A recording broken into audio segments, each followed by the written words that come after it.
Welcome back to my channel Ganpati Bappa Morya. Welcome back to Namrata's life. कसे आहात सगळेजण? तर आज आहे सोमवार, दुसरा श्रावणी सोमवार. तर तुम्हाला सगळ्यांना श्रावणी सोमवारच्या खूप खूप शुभेच्छा. आणि मी तुम्हाला जसं बोलली होती की मेडिटेशनवर मी ब्लॉग करणार आहे, तर आज तो ब्लॉग मी शूट करते. सो कशी दिसते फर्स्ट मला सांगा तुम्ही सगळ्यांनी. मी पूर्णपणे व्हाईट लुक केलेला आहे आज.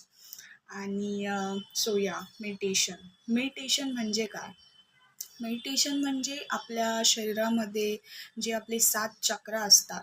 जर मला माहिती नसेल 7 चक्रांबद्दल, पण आपल्या शरीरामध्ये 7 चक्र असतात, जे आपल्या अ, ज्ञानेंद्रियांवर किंवा आपल्या शरीरावर किंवा आपल्या बिहेवियरवर म्हणजे वागणुकीवर ते